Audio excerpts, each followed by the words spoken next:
ইৰানৰ সৰ্বোচ্চ নেতা আয়াতুল্লাহ আলী খেমেনিৰ জানাজাৰ পাছতে এতিয়া টেনশ্যন বৃদ্ধি পাইছে আমেৰিকাৰ ৰাষ্ট্ৰপতি ডোনাল্ড ট্ৰাম্পৰ।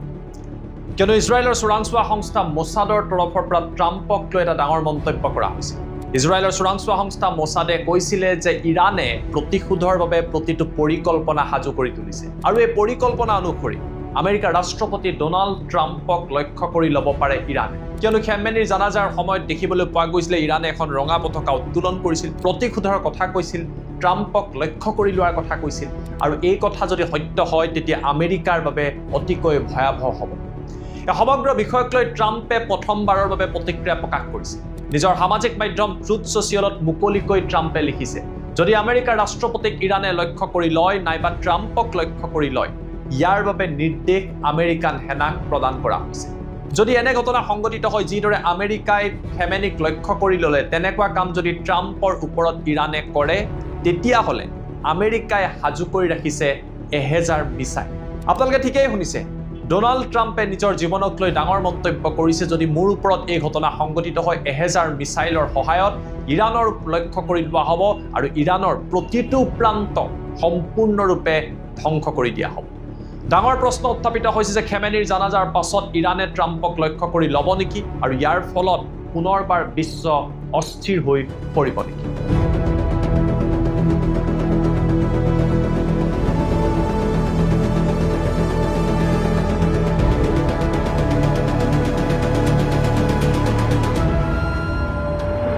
নমস্কাৰ, মই জ্যোতিদীপ বৈশ্য।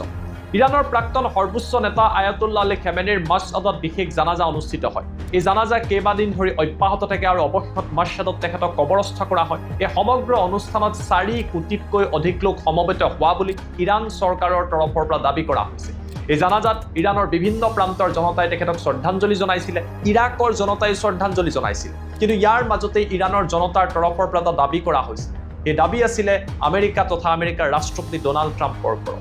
ইৰাণৰ জনতাই হাতত ৰঙা পতাকা লৈ এই জানাজাৰ ৰেলীৰ সময়ত ওলাই আহিছিলে আৰু তেওঁলোকে আমেৰিকাৰ ৰাষ্ট্ৰপতি ডোনাল্ড ট্ৰাম্প তথা আমেৰিকাৰ ওপৰত প্ৰতিশোধ লোৱাৰ কথা কোৱা হৈছিল। এই লোকসকলে কৈছিলে যিদৰে ইৰাণৰ সৰ্বোচ্চ নেতা আয়াতুল্লাহ আলী খেমেনিক নিজৰ ঘৰত থকাৰ অৱস্থাত আমেৰিকাই এয়াৰ ষ্ট্ৰাইক কৰি লক্ষ্য কৰি ল'লে, তেনেকুৱা পদক্ষেপেই আমেৰিকাৰ ৰাষ্ট্ৰপতি ডোনাল্ড ট্ৰাম্পৰ ওপৰত গ্ৰহণ কৰিব লাগে। কিছুদিন পূৰ্বে ইজৰাইলৰ চোৰাংচোৱা সংস্থা মোছাদৰ তৰফৰ পৰা আমেৰিকা চৰকাৰ আৰু আমেৰিকাৰ চোৰাংচোৱা সংস্থা CIA এই কথা জনোৱা হৈছিল। ইজৰাইলৰ তৰফৰ পৰা টিপ দিয়া হৈছিল, য'ত ইজৰাইলে কৈছে যে ইৰাণে এটা দীঘলীয়া পৰিকল্পনা কৰিছে আৰু এই পৰিকল্পনা অনুসৰি আমেৰিকাৰ ৰাষ্ট্ৰপতি ডোনাল্ড ট্ৰাম্পক লক্ষ্য কৰি ল'ব পাৰে। এই ঘটনা প্ৰথম অৱস্থাত আমেৰিকাই গুৰুত্ব দিয়া নাছিল, যদিও বৰ্তমান সময়ত আমেৰিকাই ইয়াক গুৰুত্ব প্ৰদান কৰিছে।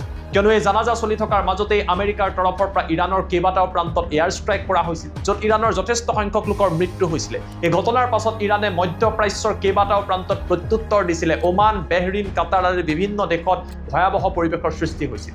এই ঘটনাক লৈ ইৰাণৰ বিদেশ মন্ত্ৰী আৰাগাছীৰ তৰফৰ পৰা সামাজিক মাধ্যম এক্সত লিখা হৈছে যে আমেৰিকাত বিশ্বাসত ল'ব নোৱাৰি, আমেৰিকাই যি চিজফায়াৰ নিজে ঘোষণা কৰিছিলে, যি চুক্তি কৰিছিলে, এই চুক্তি নিজেই তেওঁলোকে ভায়োলেট কৰিছিল।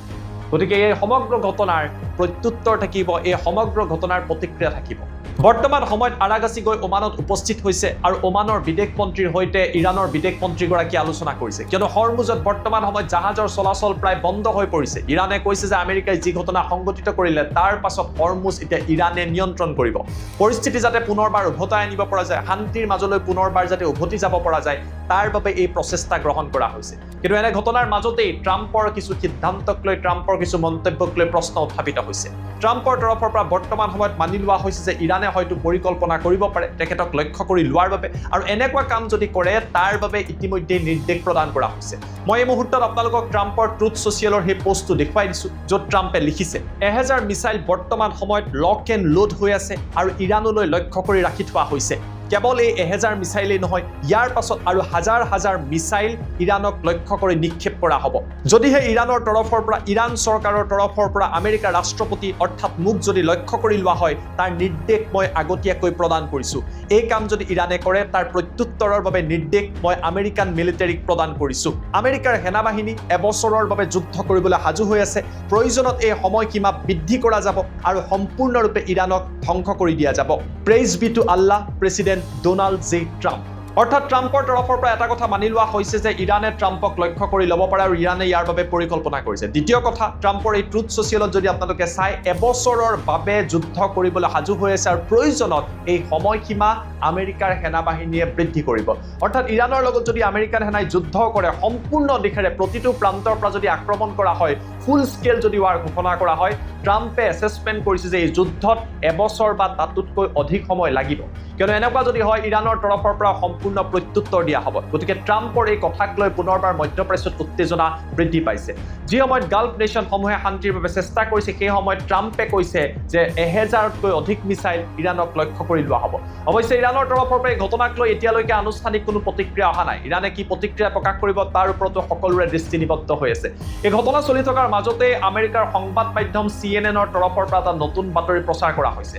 CNN-এ তেওঁলোকৰ অনুসন্ধানমূলক বাতৰিত দাবী কৰিছে যে যি সময়ত ট্ৰাম্পৰ লগত ইৰাণে আলোচনা কৰিছিলে, সেই সময়ত ইৰাণৰ তৰফৰ পৰা পুনৰবাৰ তেওঁলোকৰ যিবিলাক পাৰমাণৱিক শক্তি নিৰ্মাণ বা পাৰমাণৱিক অস্ত্ৰ নিৰ্মাণৰ ঘাটি আছিলে, যিবিলাক আমেৰিকাই ধ্বংস কৰিছিলে, সেইবিলাক ৰিবিল্ড কৰা আৰম্ভ কৰিছে।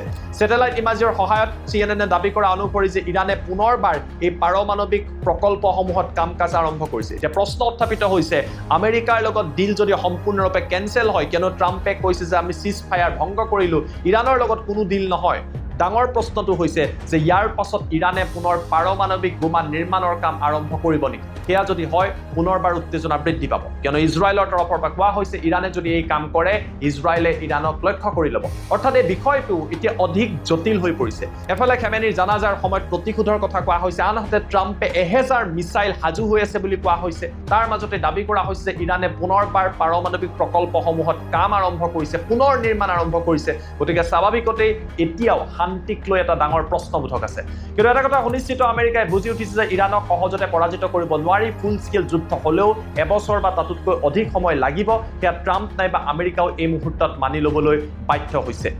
আগন্তুক সময়ত এই বিষয়টো কোন দিশে যায়, সঁচাকৈ ট্ৰাম্পক ইৰাণে লক্ষ্য কৰি ল'ব নেকি, নে ইজৰাইলৰ তৰফৰ পৰা যুদ্ধ কৰাৰ বাবে মছাদৰ তৰফৰ পৰা, CIA তৰফৰ পৰা নতুনকৈ যুদ্ধ কৰাৰ বাবে পৰিকল্পনা, সেয়া আগন্তুক সময়তহে স্পষ্ট হৈ পৰিব।